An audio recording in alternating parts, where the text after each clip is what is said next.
When my son shoved me in front of all the guests in my own home, yelling that the property belonged to his wife and that I should get out, I fell to the floor while more than 30 people watched in silence. No one lifted a finger to help me. But what Jack didn't know was that same night I would change his life forever. Before we continue, subscribe to the channel, activate the bell, because every day we have new stories. Leave your like and tell us in the comments from which city you are watching us. My name is Andrew Miller. I am 68 years old, and throughout my life I believed that a father's unconditional love was enough to build a solid family. I worked from the age of 16 in a small hardware store in a working-class neighborhood in Chicago, saving every penny I earned while my peers spent their salaries in bars and parties. By the age of 25, I owned my own business. By 30, I had 3 stores, and by 40, I had built a small empire of construction material distribution that allowed me to give my family everything I never had. My son Jack was born, and from the first day I held him in my arms, I promised that he would never know the difficulties I faced. I gave him the best education. I paid for his full tuition at State University, financed his MBA, and when he decided to marry Christina Hayes 8 years ago, I even helped with a spectacular wedding at a 5-star hotel that cost over $50,000. Christina entered our lives as a charming woman, always smiling, always attentive. But my instinct as a man who has met thousands of people in decades of business warned me from the beginning that something didn't quite fit in her gaze. The night of October 20th, 2024, will be etched in my memory forever. It was Christina's 39th birthday, and she had insisted on celebrating it at the house in Greenwood Estates, which I helped Jack buy 7 years ago. I say I helped because I actually financed 80% of that property, valued at $600,000, but I never boasted about it because I considered it my duty as a father to secure my son's future. The house has 4 bedrooms, a large garden, and a swimming pool that I personally supervised during construction. I arrived at 8 p.m. with an expensive gift for Christina, a pearl necklace I had bought that same afternoon at a jewelry store in a high-end boutique district for $3,200. My granddaughter Abby, the daughter Jack had from his previous relationship with his childhood sweetheart, opened the door with a smile that didn't reach her eyes. Abby is 15 years old, an intelligent and observant girl, and lately I had noticed she avoided family gatherings where Christina was present. That night, she wore a dark blue dress and hugged me, whispering very softly in my ear something I didn't fully understand at that moment. "Grandpa, be careful." That night, the living room was full of guests, approximately 30 or 35 people, including Christina's relatives, some of Jack's friends, and neighbors from the area. I recognized very few because in recent years, my son had gradually distanced himself from my social circles and moved closer to Christina's world. The decoration was excessive, with gold and silver balloons everywhere, a long table with catered food that probably cost several $1,000s, and loud music that echoed through the walls. I immediately felt out of place, like a stranger in a house that technically was still partially mine, according to the documents I guarded jealously in my secret desk. Christina greeted me with 2 cold kisses on the cheeks, took the gift without even opening it, and left it on a table next to other wrapped packages. Jack was on the other side of the living room, conversing animatedly with a group of young men, all dressed in expensive clothes and ostentatious watches. My son wore a gray suit I had given him the previous year, which now fit him slightly snugly, a sign that he had gained some weight. When our glances briefly crossed, he immediately looked away and continued his conversation as if I were invisible.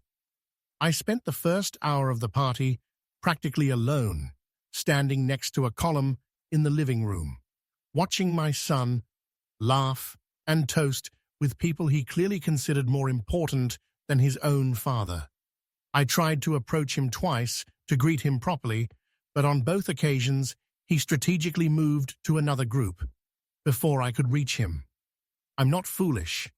I've spent decades reading people's body language in business negotiations and perfectly understood the message. I was not welcome at that celebration. Around 10 p.m., when I was seriously considering leaving discreetly, the incident occurred that would change everything forever. Christina had decided it was time to cut the cake, an elaborate three-tier creation decorated with sugar flowers that must have easily cost $300. All the guests gathered around the main table while someone turned off the lights and lit candles. I approached naturally because, after all, I was still Abby's grandfather and Jack's father, and I considered it my right to be present at that family moment. It was then that Jack turned sharply towards me with an expression I had never seen on his face. His eyes were red, possibly from the alcohol he had been consuming all night, and his jaw was tense in a way that painfully reminded me of my own father when he was about to explode in one of his violent outbursts decades ago. "You have no business here," Jack told me in a voice that cut like a rusty knife. "This is my wife's house, and if you don't get out right now, I'll personally throw you out." The words hung in the air as all the guests stopped talking and turned towards us. I felt 30 pairs of eyes fixed on my back, but I maintained the calm I had cultivated for decades of dealing with difficult situations in the business world. I took a deep breath and tried to touch my son's shoulder in a conciliatory gesture, seeking to avoid a scene that I knew would be embarrassing for both of us. That was my mistake. The contact of my hand on his arm acted as a trigger, and Jack reacted with a violence I never imagined possible in the child I raised with so much love and dedication. He pushed me with both hands on the chest, using all his strength, and my 68-year-old body could not withstand the impact. I fell backward, completely losing my balance, hitting first a chair that toppled with a crash, and then the Italian marble floor that I myself had helped choose when we remodeled the house 3 years ago. The pain was immediate and sharp in my right hip, but much more devastating was the absolute silence that followed. 35 people stared at me lying on the floor as if I were a run-over animal on the road. No one moved to help me. No one uttered a single word of protest against what they had just witnessed. Christina had a hand over her mouth in a theatrical gesture of surprise that failed to conceal the glimmer of satisfaction in her eyes. Abby let out a muffled cry from somewhere in the room, but someone stopped her before she could reach me, and Jack simply stood there with his fists clenched at his sides, breathing heavily like a bull after a charge. I got up alone, ignoring the pain that shot up my spine. I was not going to give them the satisfaction of seeing me broken or pleading. I picked up my keys from my pocket, adjusted my wrinkled jacket, and walked towards the exit door with my back straight and my head held high. No one tried to stop me. No one apologized. I only heard Christina's voice restarting the celebration as if nothing had happened. "Well, let's continue the party. The cake is melting." And so, without further ceremony, I was erased from my own son's life in front of an audience that chose to look the other way. I drove the 15 miles to my apartment in Boston with my hands trembling on the steering wheel. It wasn't fear I felt, but an absolute clarity that came after years of refusing to see reality. Throughout the drive, my mind replayed signals I had deliberately ignored because paternal love blinded me. The phone calls Jack abruptly ended when I entered the room. The family gatherings I stopped being invited to with increasingly transparent excuses. Christina's poisonous comments disguised as innocent jokes about old people who don't understand the modern world. I arrived at my building past midnight. The night manager, a kind man named Richard, who had been working there for 5 years, immediately noticed my state and asked if I needed help. I told him I was perfectly fine, but he insisted on accompanying me to the elevator. "Mr. Miller, you don't look well tonight," he commented with genuine concern. I thanked him for his kindness, something my own flesh and blood had been unable to show me just an hour before. My apartment is modest compared to the Greenwood Estates house I financed for Jack. 3 bedrooms, 2 bathrooms, a functional kitchen, and a small study I use as a personal office. I have lived here since my wife passed away 12 years ago from cancer that took her in 6 merciless months.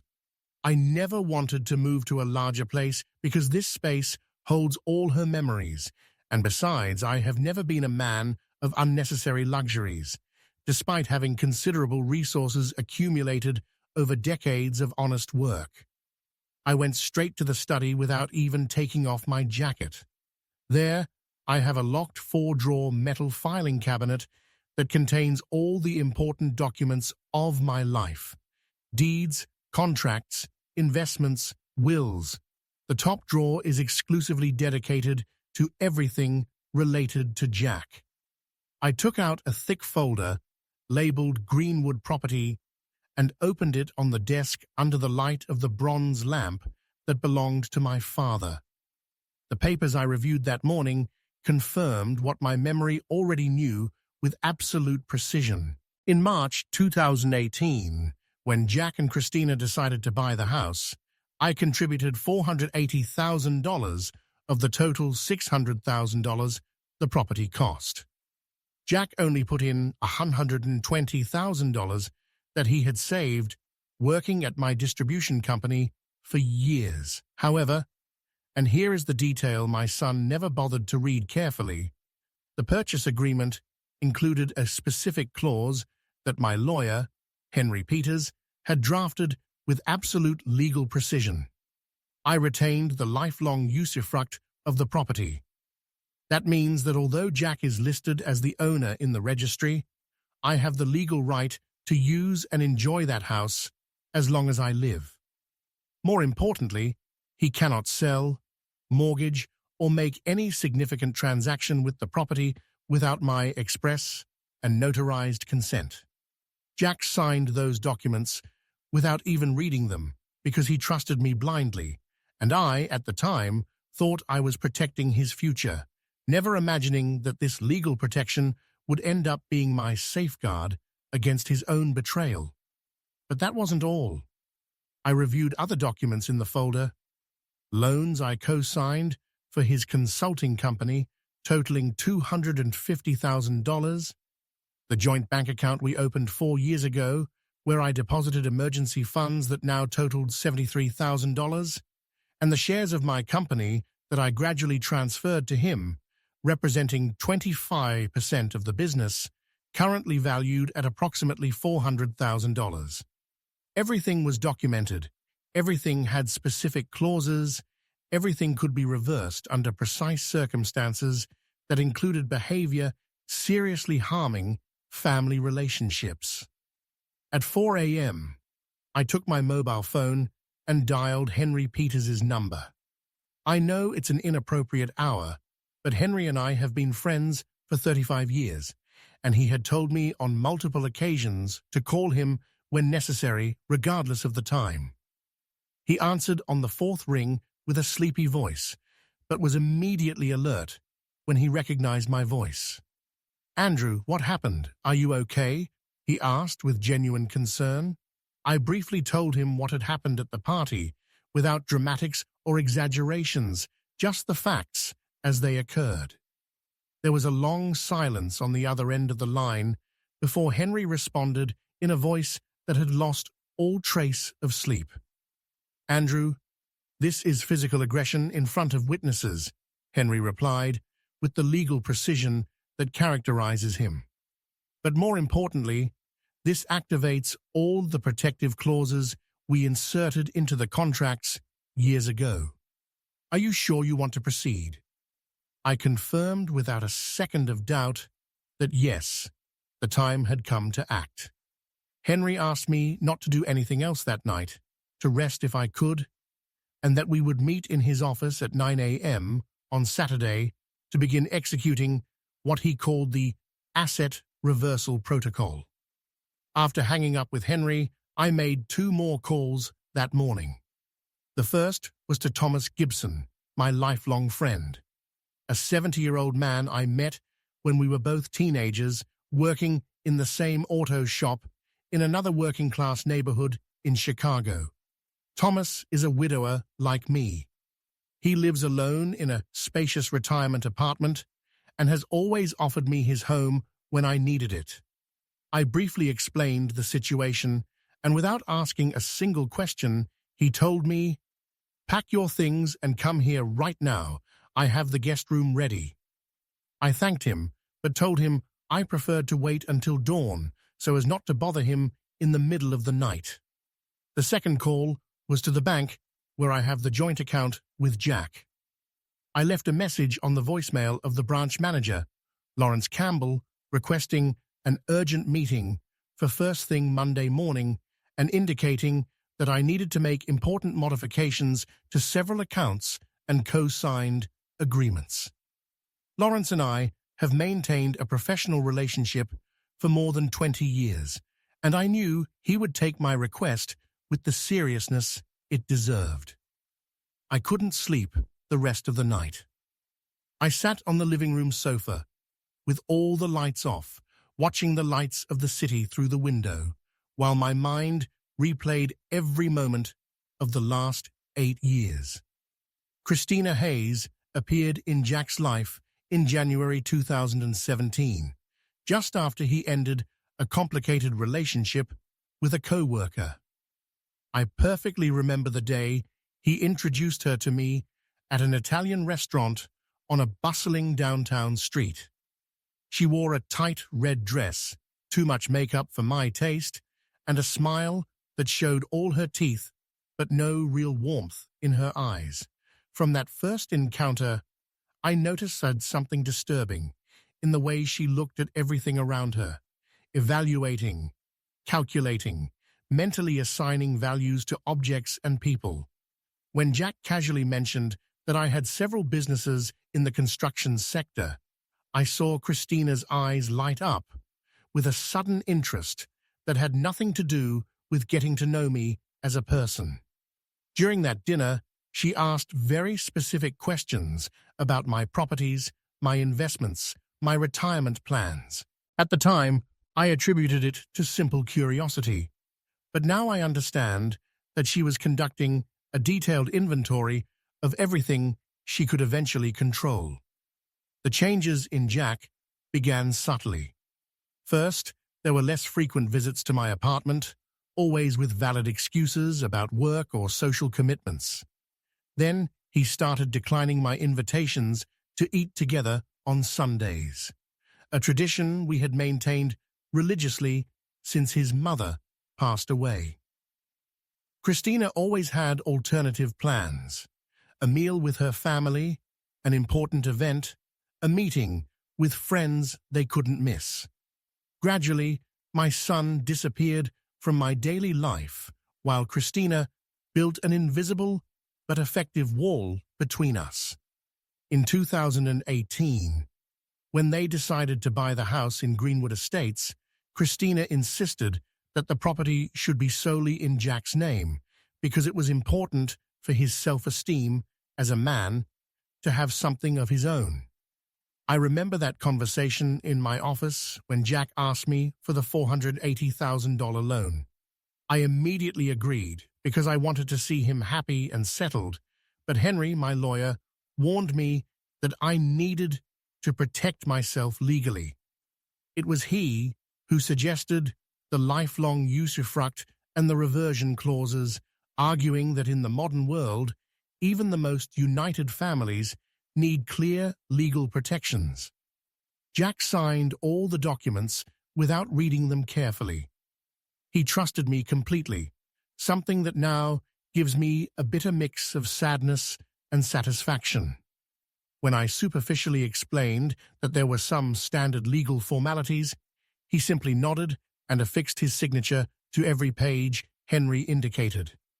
Christina was not present at that meeting at the notary's office, and Jack never explained the technical details of the agreement to her, probably because he himself did not fully understand them or consider it important to do so.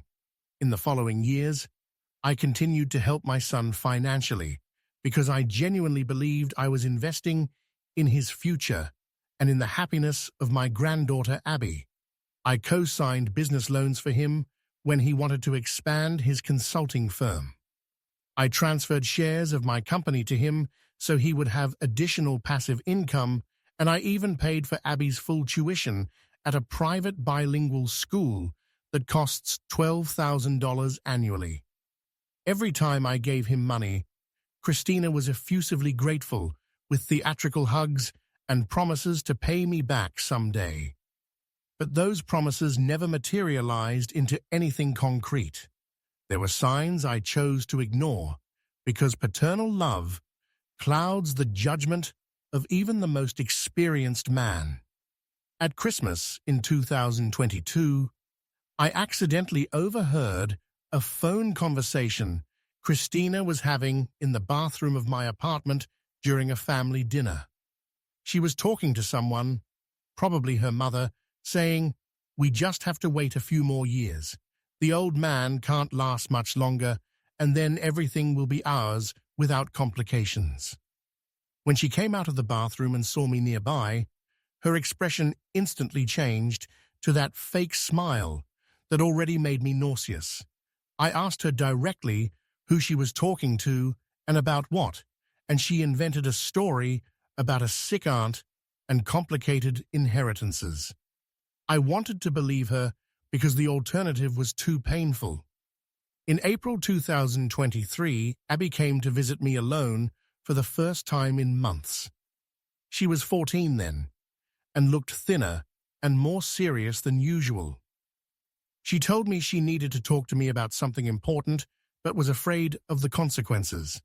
I assured her she could trust me completely, and then she revealed that she had been listening to conversations between her father and Christina, where they mentioned plans to convince me to sign a broad power of attorney that would allow them to manage all my financial affairs for my own good, given my advanced age.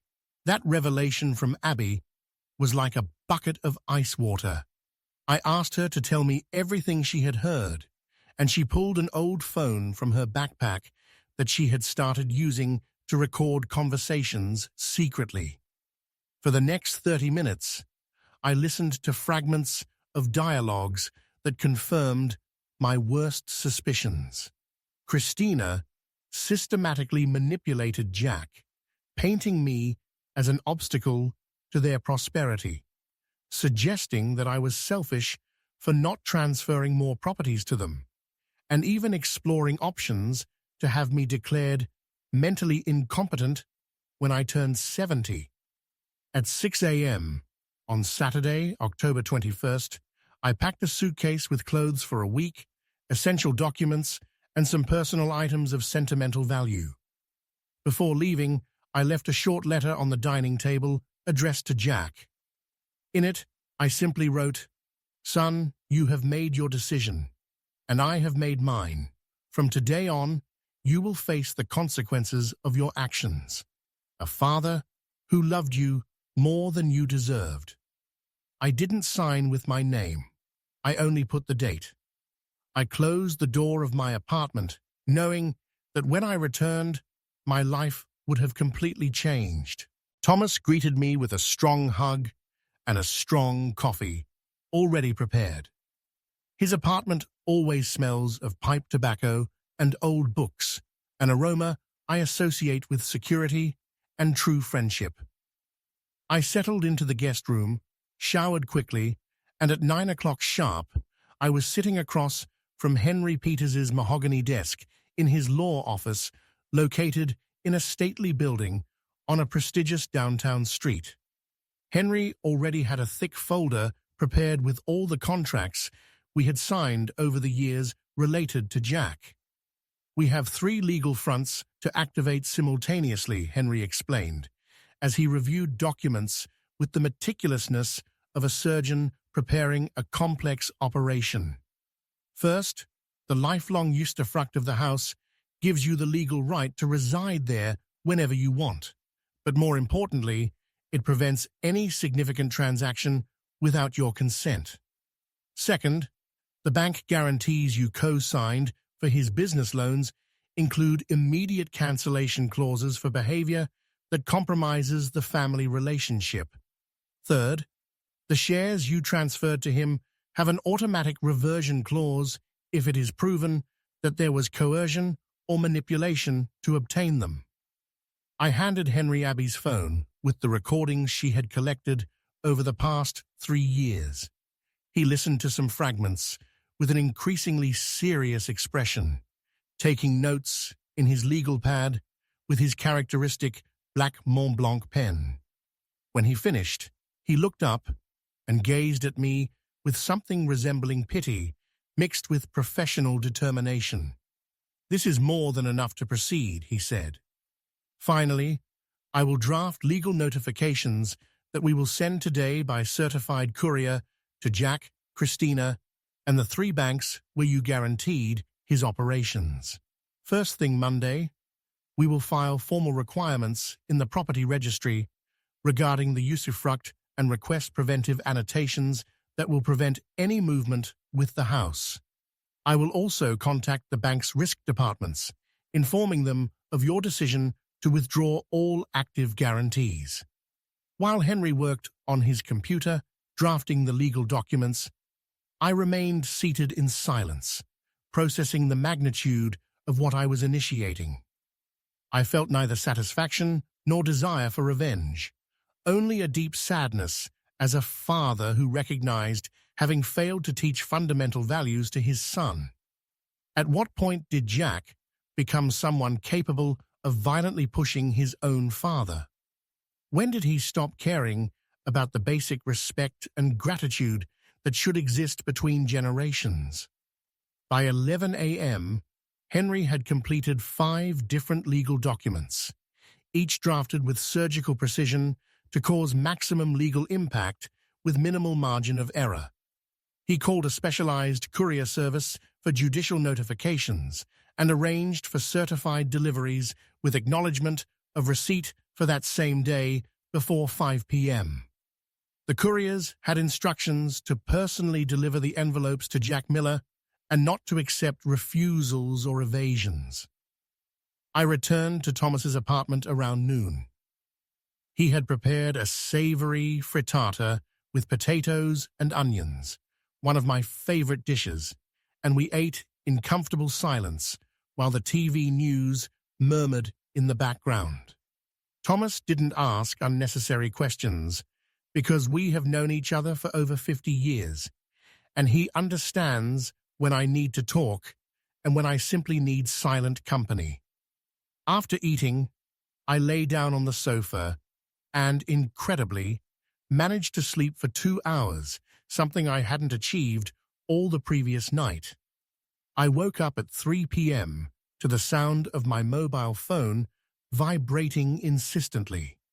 I had 17 missed calls, all from Jack. There were also text messages that became progressively more desperate. The first simply said, "Dad, we need to talk." The fifth said, "Some legal documents just arrived that I don't understand." The 13th, sent just 10 minutes earlier, said, "Please answer. The banks are calling me, saying they cancelled my credit lines." I didn't answer any calls or messages. Instead, I dialed Henry's number to confirm that the notifications had been delivered as planned. He confirmed that yes, Jack had received his envelope at 2:40 p.m., personally signing the acknowledgement of receipt. Christina had received hers half an hour later when she returned from shopping. Both documents included certified copies of all original contracts with the protective clauses clearly highlighted in fluorescent yellow. Banks act quickly when there are changes in guarantees, Henry explained. They probably already executed risk review protocols and temporarily suspended credit lines until the situation is clarified. On Monday, they will have to appear personally at the branches to renegotiate everything without your backing, and I can guarantee that the conditions will be considerably less favorable. By 5 p.m., Jack had made 37 attempts to contact me. Calls, text messages, WhatsApp messages, and even an email with the subject, "Urgent Family Crisis." I continued not to respond, letting the reality of his actions sink into his consciousness like an increasingly unbearable weight. Thomas asked me if I was sure about maintaining silence, and I replied with total certainty that yes, Jack needed to experience the feeling of desperation and abandonment that he had inflicted on me the previous night. That evening, as Thomas and I played chess in his living room, as we had done thousands of times throughout our friendship, I received a message from Abby. "Grandpa, I know you're okay because Mom Christina is screaming that you planned all this. Dad is locked in his office, making desperate calls. I saved some of your things you left at the house. I love you." Her message brought me the first genuine smile since the incident at the party. By nightfall on Saturday, Jack had stopped calling. I assumed he had finally managed to contact an emergency lawyer who explained the real gravity of his legal situation. There was nothing he could do over the weekend. All registries and bank offices were closed until Monday. He would have to spend 8 full hours facing the anguish of uncertainty, wondering how much real damage his impulsive moment of violence against his own father had caused. That night, before sleeping in the comfortable bed of Thomas's guest room, I mentally reviewed each step of my plan. I wasn't looking to destroy Jack completely. I was looking to teach him a lesson he evidently never learned during his upbringing, that actions have consequences, that family is not something that can be mistreated without a price, and that respect is not optional but fundamental. Sunday passed with agonizing slowness. I spent the morning reading the newspaper on Thomas's apartment balcony while drinking coffee and watching families stroll through the local park. Every group I saw, parents with young children laughing and playing, reminded me of what I once had and how it gradually disintegrated under Christina's corrosive influence. My phone remained silent until 11 when I received a message from an unknown number. It was Jack's lawyer, an Albert Reynolds from Montero and Associates. The message was formal and direct. "Mr. Miller, I represent your son, Jack, in this matter. I respectfully request a meeting to discuss the documents received yesterday and find an amicable solution that benefits both parties. I will be available tomorrow, Monday, at any time you indicate. Cordial regards." I put the phone away without responding. There was no hurry on my part, and every hour that passed without clarity increased the pressure on Jack, exactly as I had calculated. At 3 p.m., Thomas and I went for a walk in the park. I needed fresh air and movement after almost 48 hours of accumulated tension. As we walked among the golden October trees, Thomas finally broke his respectful silence. "Andrew, I've known you since we were kids working for pennies. I've never seen you act out of resentment or malice. What you're doing has a deeper purpose than money or properties. He was right, as always. I explained that for years I watched Jack transform into someone I didn't recognize, someone guided by ambition and materialism that Christina systematically cultivated. Every expensive gift I gave was received with less gratitude and more expectation, as if it were my obligation to finance a lifestyle they considered deserved simply for existing. The push at the party was not an isolated moment of anger. It was the culmination of years of accumulated contempt that finally found physical expression. I want Jack to understand that building a life requires effort, sacrifice, and solid values, I told Thomas as we sat on a bench overlooking the pond. I started with nothing, working double shifts in a grimy hardware store, saving every penny for decades to create something he could inherit. I gave him everything too easily, and in that process, I robbed him of the opportunity to develop character. This crisis I am provoking is not punishment. It is delayed education. Monday dawned with a gray sky typical of fall in Chicago. I dressed in my best suit, a navy blue ensemble I bought 5 years ago from a traditional tailor in a prominent business street. I wanted to project authority and control when I met with the people I would contact that day. At 9 o'clock sharp, Henry and I were in the property registry office in Greenwood Estates, presenting the documentation that proved my lifelong usufruct over the house where Jack lived. The registrar, a woman in her 50s named Martha Davis, reviewed the documents with professional thoroughness.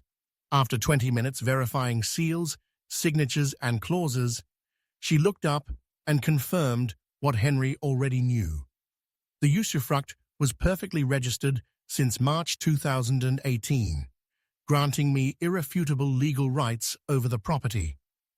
"Mr. Miller," she said in a neutral but clarifying tone, "this means your son owns the bare legal title, but you have the right to use, enjoy, and inhabit the property as long as you live. Any attempt to sell, mortgage, or transact requires your express notarized consent.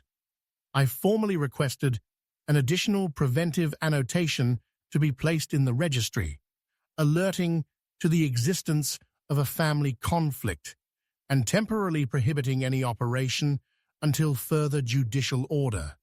Martha Davis processed the request immediately, explaining that the annotation would be valid for 60 days and could be renewed indefinitely as long as the conflict persisted. Jack would soon discover that the house where he lived with such arrogance was legally untouchable without my authorization.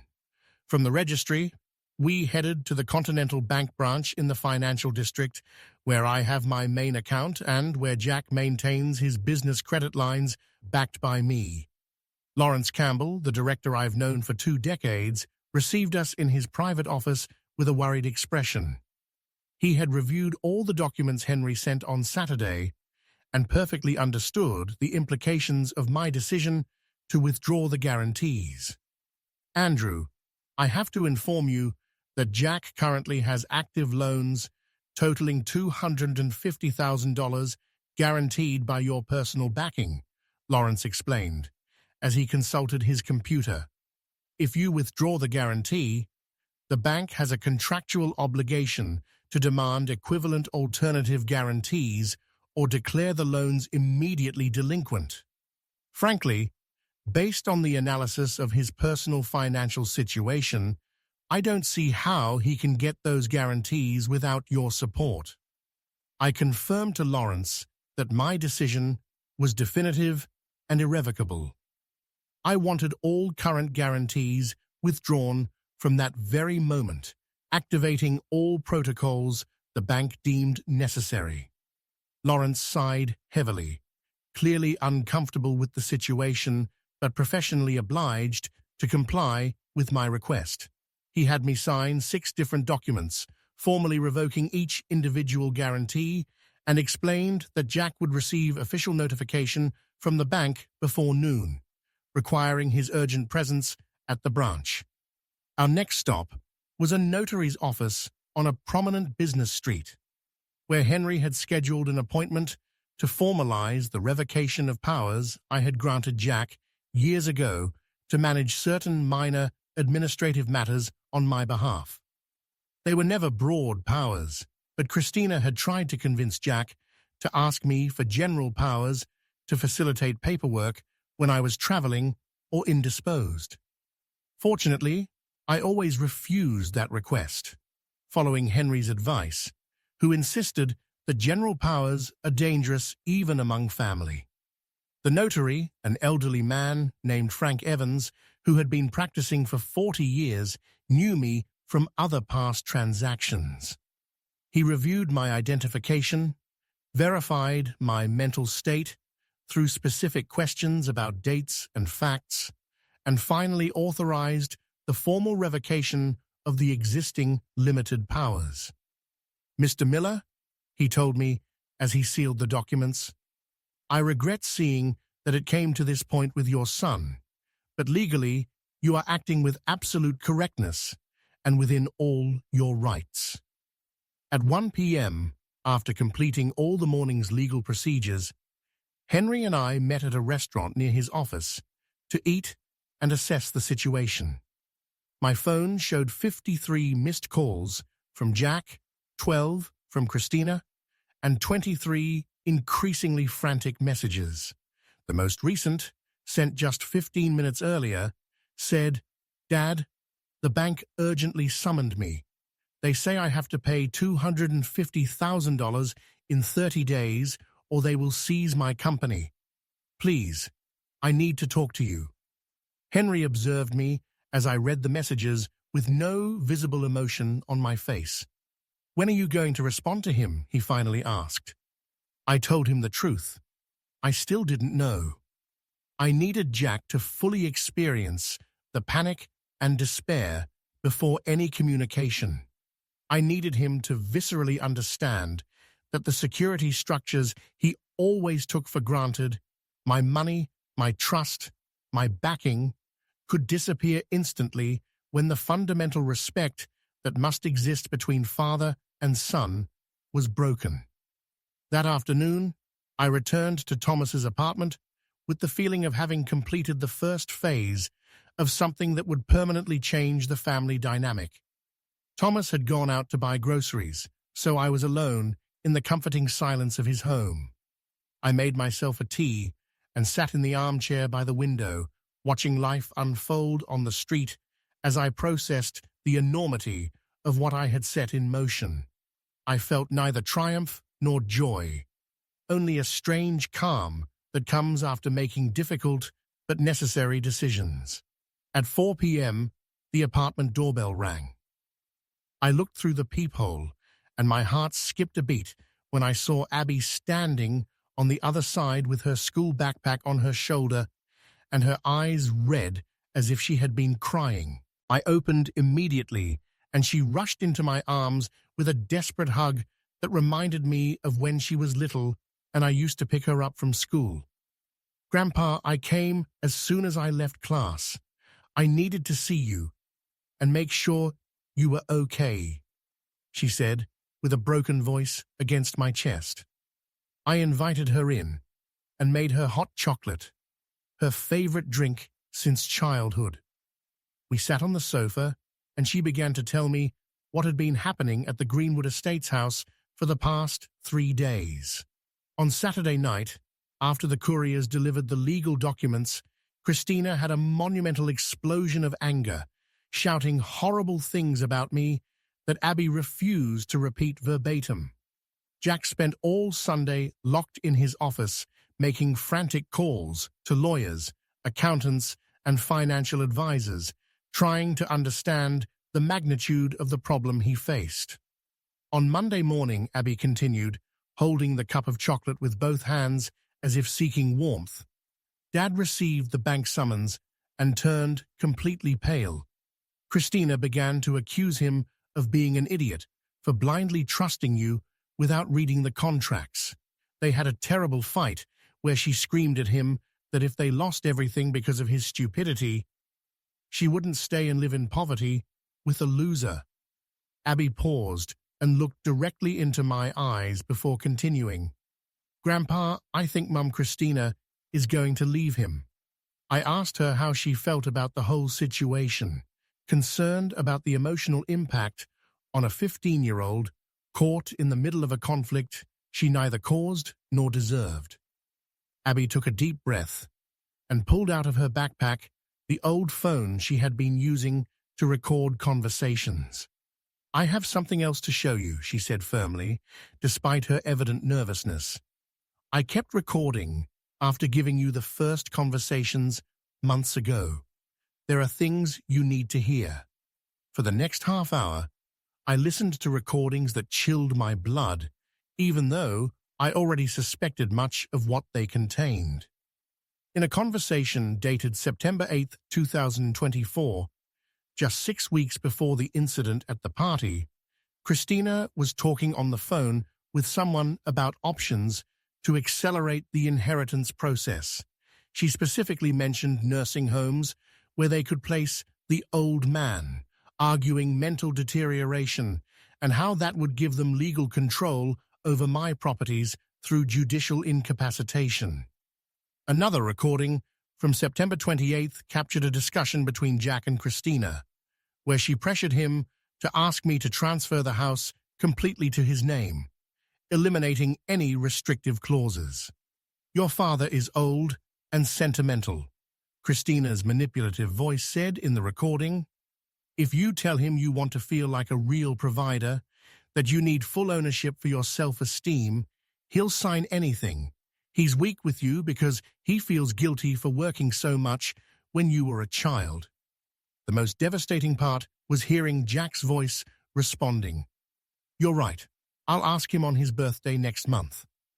I asked Abby how she had managed to record those conversations without being discovered.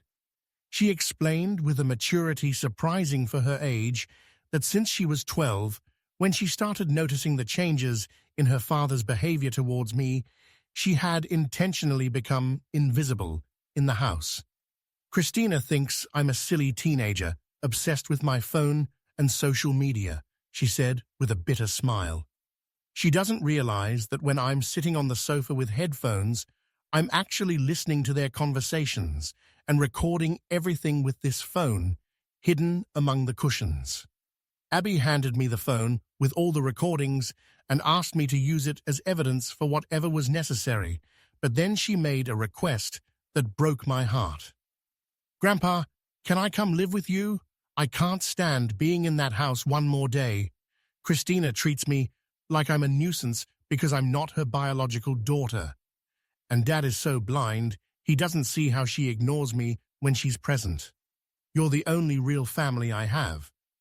I hugged my granddaughter as she finally allowed herself to cry, all that she had been holding back. I promised her that we would find a way for her to be safe and happy, but I explained that technically we would need Jack's permission for her to live with me permanently, given that he maintains legal custody. Abby surprised me again by revealing that she had already researched that topic. I'm 15, Grandpa. In the US, from the age of 14, a minor can express their preference about who they want to live with, and judges generally respect that decision if there are valid reasons.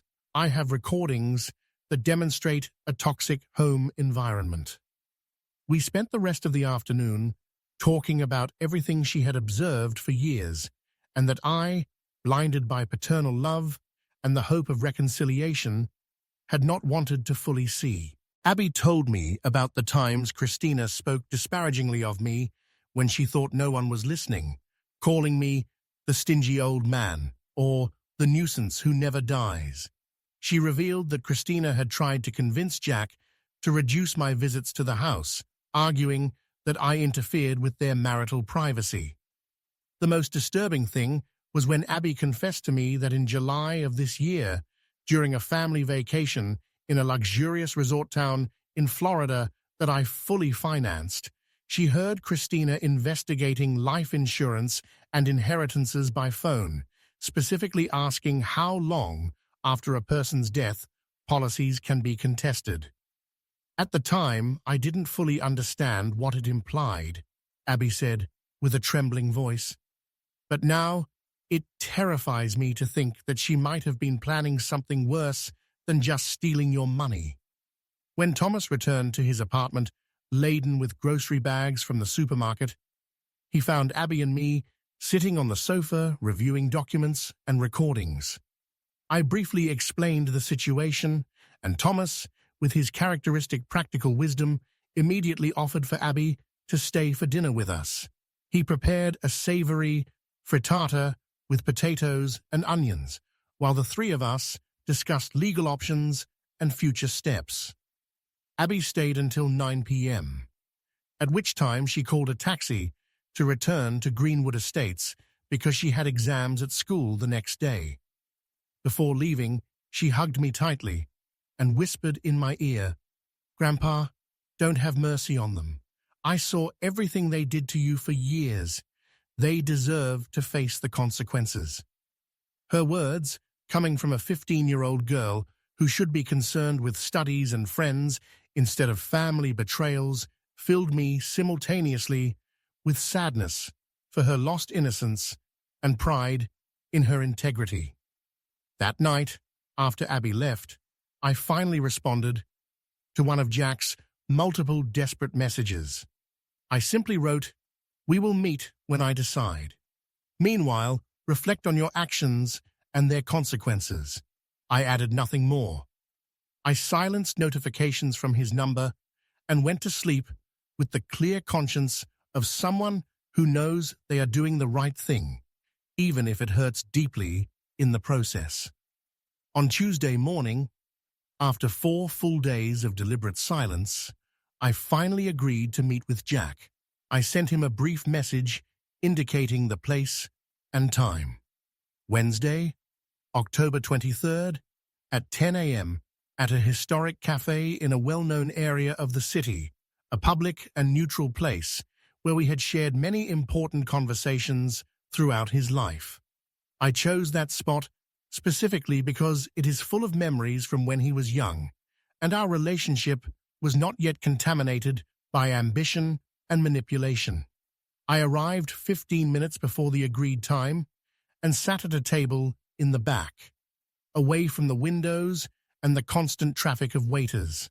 I ordered a black coffee and waited, watching the entrance door. Jack appeared exactly at 10, but the man who entered the cafe barely resembled the one who had violently pushed me 6 days earlier. He wore the same clothes he had probably worn the day before. His beard was unkempt. He had deep, dark circles under his eyes and walked with slumped shoulders, like someone carrying an unbearable weight. He sat across from me without greeting, without attempting to hug me or shake my hand.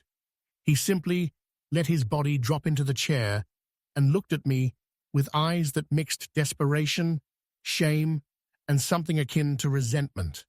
A waiter approached, and Jack ordered a macchiato in a subdued voice.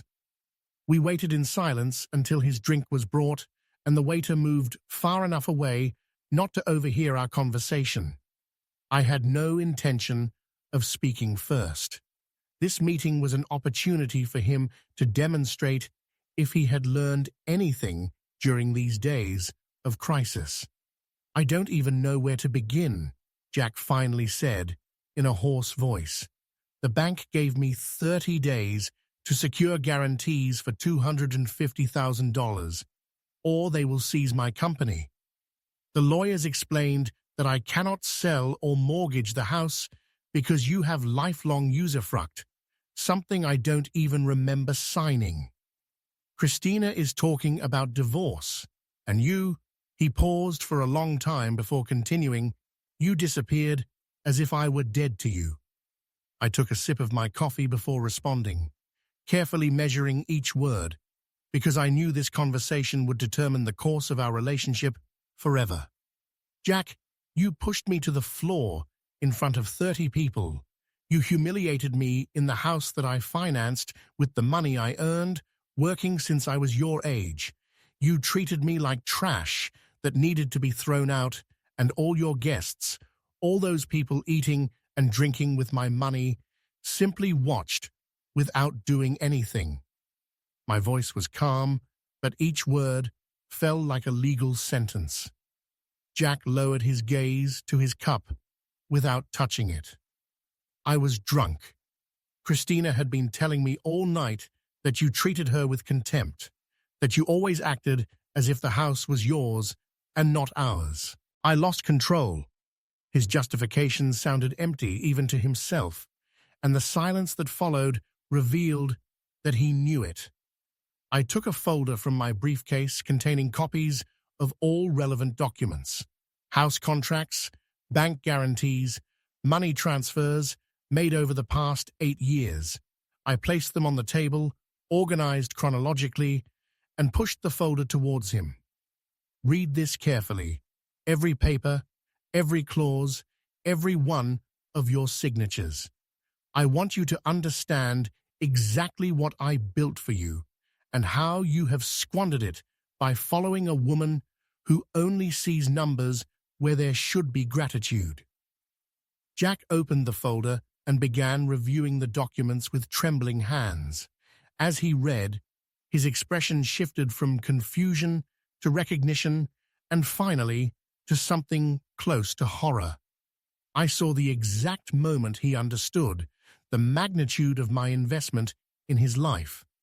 $480,000 in the house, $250,000 in business guarantees, $73,000 in the emergency account, $400,000 in transferred shares, plus other minor expenses that easily totaled another $100,000 in schools, travel, gifts, and various aid.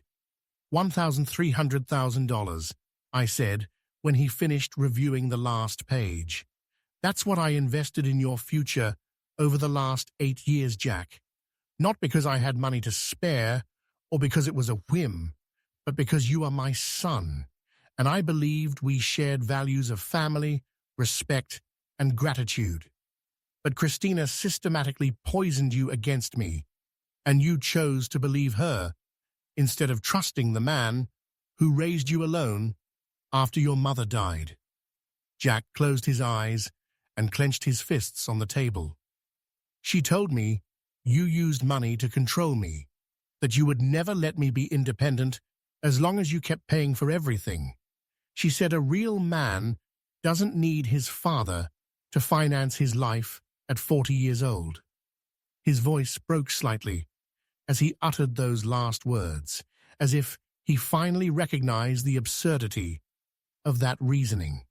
I explained to him with the patience of someone teaching a fundamental lesson that should have been learned decades ago, that helping a son is not controlling him, it is loving him, that I never conditioned my financial support on him doing what I wanted. I never imposed professional or personal decisions on him. I never used money as a tool of manipulation. The only implicit condition that always existed, I told him, looking him directly in the eyes, was mutual respect, and you broke that condition in the most brutal way possible. Jack finally looked up, and I saw tears welling in his eyes. Dad, I'm sorry. I'm sorry I pushed you. I'm sorry for everything I said that night. I was furious and confused, and you're right. Christina has been putting ideas in my head for years, but I need your help now. If the bank seizes my company, I lose everything. Please, I just need you to restore the guarantees for a while until I can refinance the debt. There was the true reason for his regret. It wasn't genuine guilt for having hurt me. It was financial panic disguised as remorse. I slowly shook my head and watched as hope faded from his face. I'm not going to restore the guarantees, Jack. I'm not going to rescue you from the consequences of your actions. For years, I gave you everything easily, and in the process, I robbed you of the opportunity to learn that life has a real price. I then explained the conditions under which I would consider rebuilding some kind of relationship with him in the future. First, he had to face the financial consequences of the current situation alone, whether by losing the company or finding alternative investors without my intervention. Second, he needed to make clear decisions about his marriage to Christina, because as long as she was present poisoning his judgment, any reconciliation between us would be impossible. Third, he would have to demonstrate over an extended period, no less than a year, that he had fundamentally changed his way of valuing family and effort. And about Abby, I continued before he could interrupt me, your daughter wants to come live with me because she feels invisible and mistreated in your house. She has witnessed things that no teenager should see. If you truly care about your family, you will start by recognizing that you have failed as a father to her as well. Jack tried to defend himself, arguing that Abby was well cared for, that she went to a good school, that she never lacked anything material. I stopped him by raising a hand. Jack, your daughter has been secretly recording conversations for 3 years because she needed to protect her grandfather from your wife's plans. A 12-year-old girl took on the responsibility that you, as an adult, should have had. Don't you find that devastating? The meeting lasted almost 2 hours. In the end, Jack left without having received any promise of immediate help, but at least with absolute clarity about what was expected of him if he ever wanted to rebuild what he had destroyed. The following days unfolded with a dramatic intensity that even I, who had orchestrated this situation, did not fully anticipate. On Thursday, October 24th, I received a call from Henry informing me that Jack's lawyer had formally requested family mediation before a civil judge, arguing that there was a financial conflict susceptible to resolution through assisted dialogue. Henry asked me if I was willing to participate in that process, and I replied that yes, but only after at least 3 more weeks had passed. I wanted Jack to fully experience the weight of his decisions before any possible negotiation. That same afternoon, Abby sent me a text message informing me that Christina had packed 3 large suitcases and had left the Greenwood Estates house, saying she was going to stay with her mother in Boston until Jack resolved the financial mess he caused by blindly trusting a vengeful old man. Christina's description of me made me smile bitterly. Even in her flight, she was incapable of accepting any responsibility for having built a castle of ambitions on foundations that never belonged to her. On Friday morning, as Thomas and I were having toast with tomato and olive oil in his kitchen, my phone rang showing a number I didn't initially recognize. It was Lawrence Campbell from the bank, but he was calling from his personal line instead of the official one. Andrew, I need to talk to you unofficially, he began in a grave tone. Jack came to the branch yesterday with an accountant and a financial advisor trying to restructure his debt. The situation is worse than we thought. In addition to the $250,000 you know about, he has other credit lines at 2 more banks for an additional total of $180,000. Without your guarantees, no institution is going to refinance those amounts for him.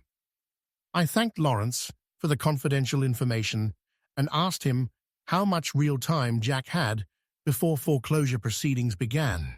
Lawrence calculated approximately 6 weeks if the other banks also activated their recovery protocols simultaneously, perhaps 3 months if he managed to negotiate individual terms with each entity. But frankly, Lawrence added, before hanging up, without solid backing or liquidating significant assets, I don't see how he gets out of this without losing the business. On Saturday, exactly 1 week after the incident at the party, I received an unexpected visit at Thomas's apartment. The intercom rang at 11 a.m., and when I asked who it was, I heard Christina's voice saying, "Andrew, it's me. I need to talk to you urgently." Thomas looked at me with a questioning expression, and I simply shook my head. I responded through the intercom, "I have nothing to talk to you about, Christina. Leave before I call the police." There was a long silence, followed by insults I won't repeat, and finally she left, shouting her venom in the street for anyone who wished to hear it. During that week, I also had daily conversations with Abby, who updated me on the situation at the Greenwood Estates house. Jack spent almost the entire day out in meetings with lawyers, accountants, and potential investors who could rescue his company. The few times he was home, he locked himself in his office, making endless calls.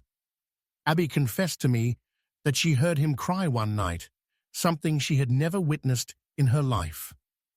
"I think he's finally understanding what he lost, Grandpa," she told me, with a mixture of sadness for her father and loyalty to me. On Monday, October 28th, 2 full weeks after the humiliation at the party, Henry called me to his office to discuss a new development. Jack had found a potential investor willing to inject capital into his consulting firm in exchange for 60% of the shares and majority control of strategic decisions.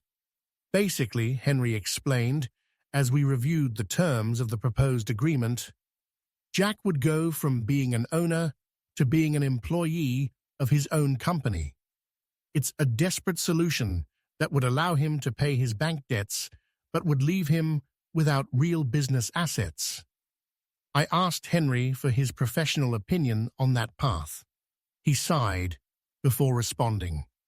"Legally, it's viable. Financially, it's disastrous for Jack in the long term, but emotionally, it could be exactly the lesson he needs to learn. To build something from scratch, report to someone else, earn every dollar with genuine effort, instead of relying on your constant support." Henry was right. This crisis was forcing my son to face realities that I had spared him for too many years. That same week, on Wednesday, October 30th, Abby came to visit me again after school. She brought school documents that required a legal guardian's signature and confessed that she had started conversations with her school counselor about the possibility of changing her primary residence to my address. The counselor says that at my age, I have the right to express my preference to a judge, especially if I can demonstrate that my emotional well-being is at risk in my current home, she explained, with a maturity that continued to surprise and sadden me equally. I told Abby that we needed to handle that situation with extreme care, because I didn't want Jack to feel that I was taking his daughter away as part of some vengeful plan. "Your father is already facing enough consequences," I explained, as I prepared a snack in Thomas's kitchen. "If you decide to come live with me, it must be for genuine reasons of your well-being, not as an additional punishment that I orchestrate against him." Abby perfectly understood the distinction and assured me that her decision was completely independent of my conflict with Jack. On Thursday, October 31st, Halloween, a day Abby always enjoyed, I received a formal email from Jack's lawyer. It detailed a proposed agreement by which Jack acknowledged all debts to me, committed to paying them through a 5-year plan once his business situation stabilized, and respectfully requested that I consider not taking any additional legal action that could complicate his bank refinancing. The tone of the document was humble, very different from the arrogance that had characterized our last interactions before the crisis. I forwarded the email to Henry for his legal analysis. He responded in a few hours, indicating that the proposal was reasonable but lacked real guarantees of compliance. If you accept this as written, Henry wrote, you would essentially be relying on Jack's word that he will eventually pay. Given what has happened, I would not recommend such blind trust. We should counterpropose more specific terms with tangible guarantees. On Friday, November 1st, a holiday for All Saints' Day, I decided to take a long walk in the park to clear my thoughts. Thomas accompanied me, and we walked in silence for almost an hour before sitting on a bench near the Crystal Palace. What do you really want to achieve with all this? My old friend finally asked me. Because you've already shown him he can lose everything. You've already taught him that respect is non-negotiable. What's the next step?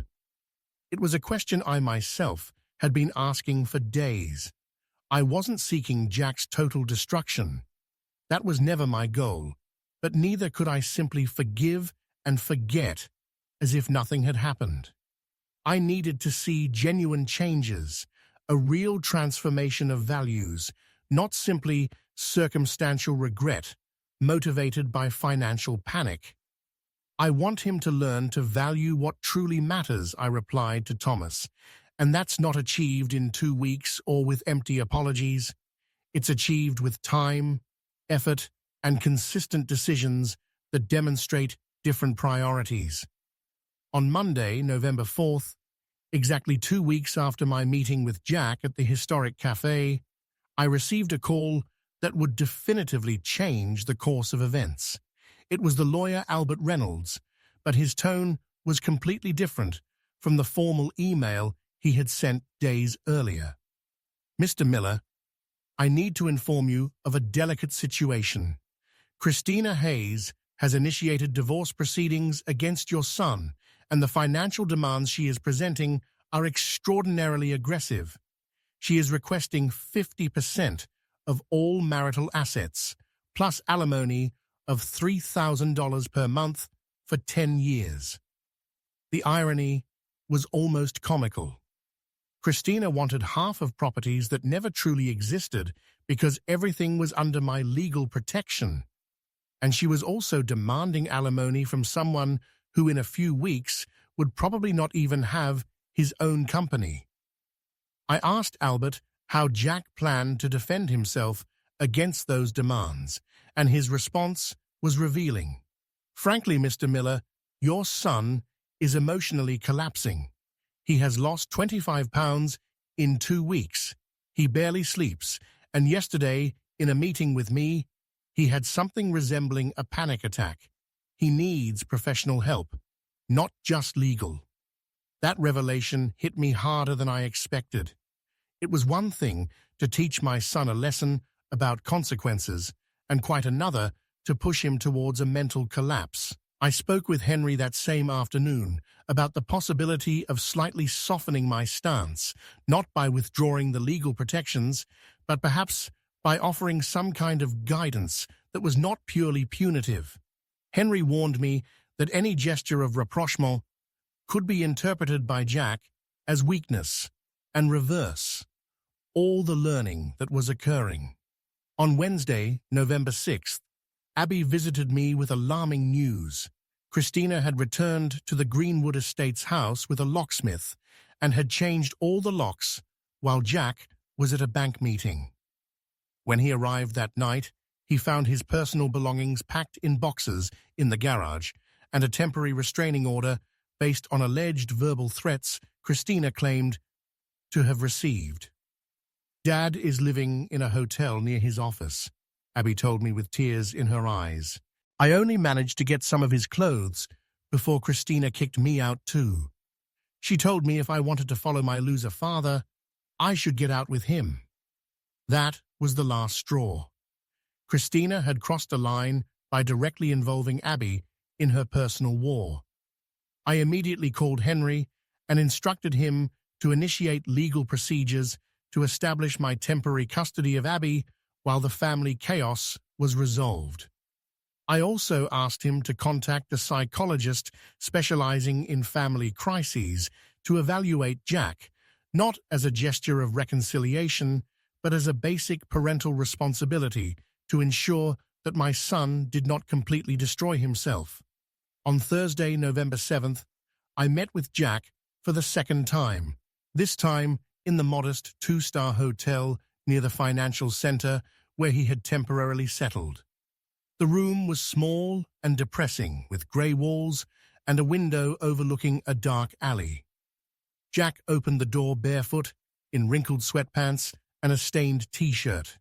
His beard had grown uncontrollably, and his eyes were sunken in sockets that seemed to have aged 10 years in 2 weeks. I didn't hug him when I entered, but I also didn't maintain the cold distance of our previous encounter. I sat in the only available chair while he slumped onto the unmade bed. Abby is living with me starting today, I informed him, without preamble.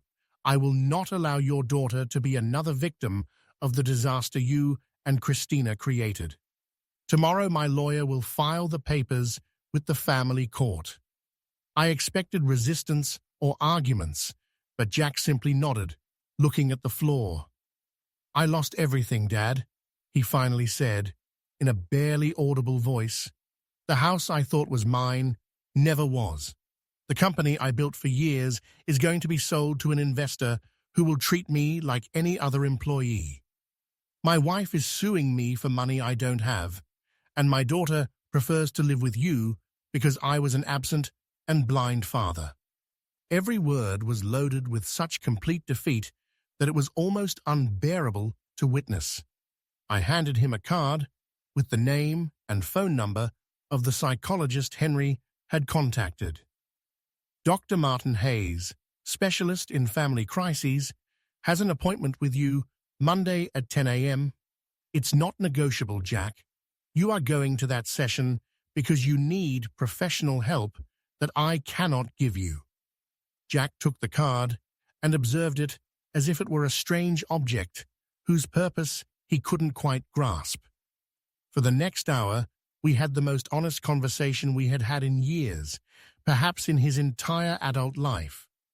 Jack finally openly acknowledged that Christina had systematically manipulated him, that he chose to believe her because her version of reality was more comfortable than facing uncomfortable truths about himself. He admitted that for years he saw me as an ATM instead of a father who took for granted every sacrifice I made for him, that he never stopped to actually calculate how much I had invested in his well-being. When you pushed me that night at the party, I told him, looking him directly in the eye, it wasn't an isolated act of drunken anger. It was the physical expression of years of accumulated contempt that Christina cultivated in you, word by word, conversation by conversation. She convinced you that I was an obstacle to your success, when in reality I was the only real foundation supporting your entire life. Jack didn't try to defend himself because he knew every word was true. I then explained something he needed to hear with absolute clarity. I was not going to restore the bank guarantees.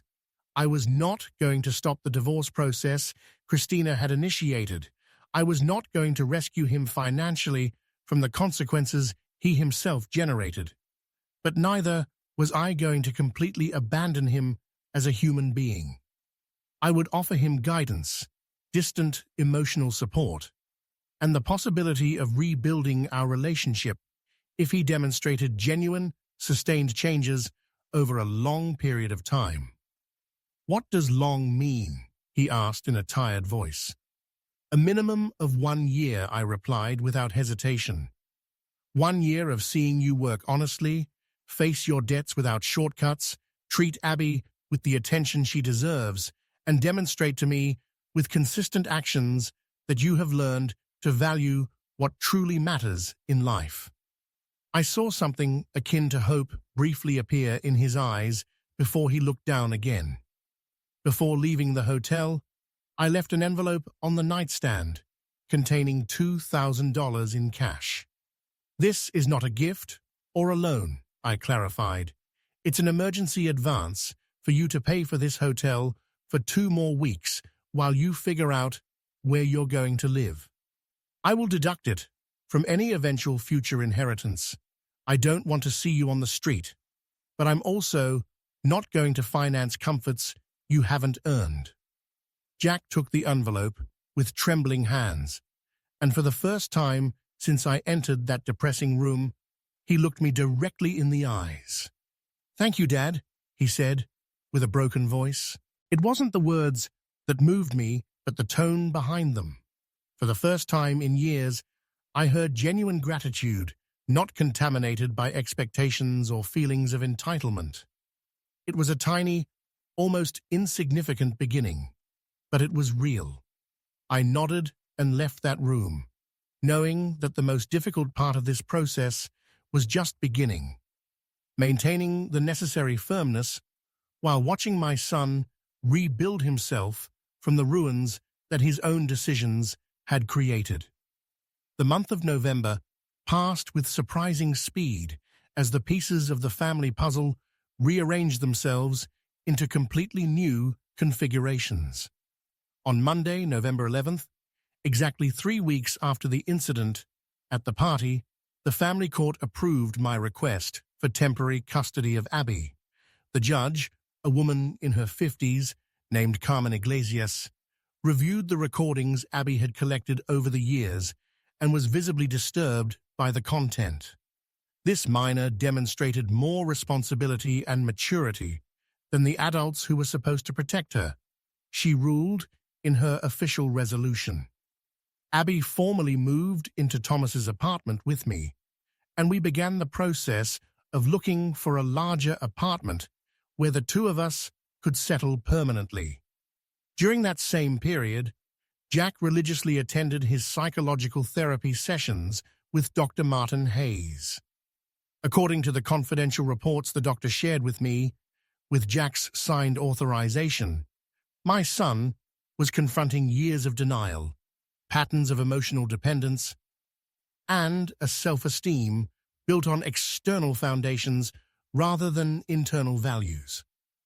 "Your son is doing genuine introspective work," Dr. Hayes informed me in a phone call at the end of November. "It is painful to witness because it involves deconstructing the image he had of himself, but it is necessary for any real reconstruction." On November 20th, Jack's consulting firm was officially sold to the investor who had appeared weeks earlier. Jack retained only 15% of the shares and an employment contract as a senior consultant with a salary of $300 per month, a fraction of what he earned when he was the majority owner. The funds from the sale served to pay the most urgent bank debts, but there were pending obligations that Jack would have to gradually settle over the next few years through direct deductions from his salary. The Greenwood Estates house entered a judicial sale process in early December. Christina tried to block the sale, arguing marital rights, but Henry presented irrefutable documentation demonstrating that the property was never community property because I maintained lifelong usufruct and had financed 80% of the value. The judge ruled in favor of proceeding with the sale, establishing that 50% of Jack's bare legal title would be liquidated to pay his creditors, while my part would remain untouched. Christina would receive exactly $0 from that transaction. In mid-December, Abby and I moved to a 3-bedroom apartment in a historic neighborhood in Chicago, which I bought using part of my personal savings. It was a bright apartment in a rehabilitated building with high ceilings and balconies overlooking a quiet square. We decorated Abby's room together, and for the first time in years, I saw my granddaughter smile with the genuine carefree attitude a 15-year-old should have. She quickly adapted to her new school, closer to our new home, and began to bring friends who constantly commented on how cool it was to have a grandpa so involved in her life. Jack found a modest rental apartment in a working-class neighborhood in Chicago, a very different area from the exclusive neighborhoods where he had lived for years with Christina. It was a two-bedroom apartment on a third floor without an elevator, with basic furniture bought from second-hand stores. When Abby and I visited him for the first time in late December, I was surprised to see that it was immaculately clean and organized. Jack himself had cooked a simple lentil stew, something I didn't remember ever seeing him do in his adult life. "I learned by watching videos online," he explained with a shy smile. "I can't afford to eat out every day with my current salary." Visits between Jack and Abby were initially established every 2 weeks on Sunday afternoons. I accompanied them at first, not as a monitor, but as a facilitator of a relationship that needed to be rebuilt from new foundations. I watched as Jack asked his daughter about her classes, her friends, her dreams, truly listening to the answers, instead of just waiting for his turn to speak. Abby responded cautiously at first, but gradually began to open up when she saw that her father's interest was genuine and sustained. In January 2025, 3 months after the push that started it all, Jack successfully completed his probationary period at the company where he was now an employee. His boss, a German businessman named Klaus Schneider, contacted me by phone to express his satisfaction with my son's performance. "Jack is the hardest working consultant I have," Klaus told me in heavily accented English. "He arrives early, stays late, never complains. He has lost the arrogance he had when we negotiated the purchase. He is a different man." His words filled me with a quiet satisfaction that I shared with no one except Thomas. The divorce process between Jack and Christina was finally resolved in mid-January. Christina did not receive any of the exorbitant demands she had initially requested because the judicial experts demonstrated that there were no significant marital assets to divide. The judge only granted her alimony of $800 per month for 3 years, an amount Jack could pay tightly with his new salary. Christina appealed the ruling, but her lawyer warned her that she had no real chance of success. The last I heard of her, she was living with her mother in Boston, working as an administrative assistant at a consulting firm. During those months, I observed changes in Jack that went beyond external circumstances. He cut his hair regularly, took care of his appearance without the previous excesses, developed morning exercise routines that kept him physically healthy, but more important than the external changes were the internal ones. He began to speak differently, with less bravado and more genuine humility. When Abby told him about something she needed for school, he honestly explained his financial limitations instead of promising things he couldn't deliver. "Dad told me that in 2 months he could buy me the tablet I need for classes if he saves carefully," Abby told me one afternoon. "Before, he would have just bought it with your money without thinking twice." At the end of January, I received a handwritten letter from Jack, something completely unexpected in the digital age. The letter was 3 pages written in careful calligraphy on good quality paper. In it, Jack did not ask for forgiveness, because, as he wrote, forgiveness is something earned through sustained actions, not with empty words in a letter.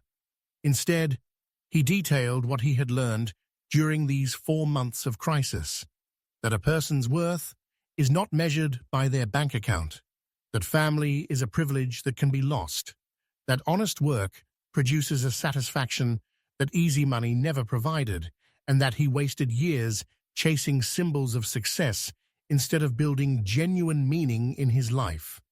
The letter ended with a specific and measurable promise. "Dad, I am going to demonstrate over the next year that I have fundamentally changed, not with words, but with consistent daily decisions. And when that year ends, if you consider that I have truly learned the lessons I needed to learn, I would like you to consider giving me a second chance to be the son you always deserved to have. I kept that letter in the top drawer of my desk, where I once kept the documents of his failures, and now it began to accumulate evidence of his transformation. 3 months have passed since Jack wrote that letter, and as I write these lines in my new apartment in a historic neighborhood in Chicago on a quiet April afternoon in 2025, I can honestly say that my life has a peace I hadn't experienced in years. Abby is studying at the dining room table, preparing for her final exams of the course.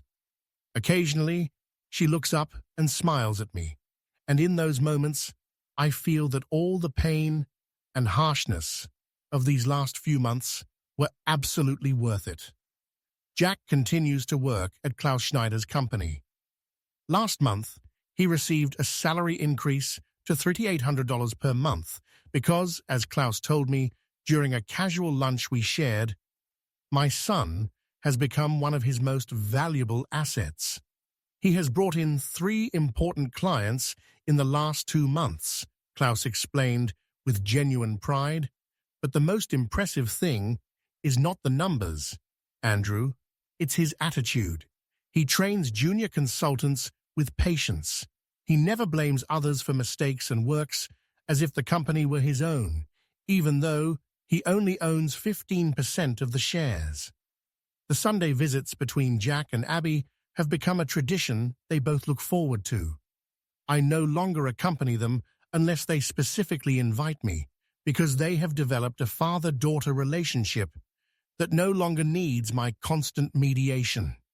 Last Sunday, Abby returned from her father's apartment with a radiant expression I hadn't seen in her since before Christina entered their lives. "Grandpa, Dad taught me how to cook for her," she told me excitedly. "He says every Sunday, we're going to prepare a different traditional recipe together. Next week, we're making gazpacho." Jack has religiously paid every dollar he owes, both to the bank and the small personal debts he accumulated during the crisis. He keeps a meticulous record of each payment in a notebook he showed me during our last conversation, with dates, amounts, and pending balances calculated to the cent. "I still have $120,000 to settle," he told me, without being ashamed of the figure. "At my current pace, I'll finish paying them in approximately 4 years, but I will pay them all, Dad. That is my promise and my responsibility."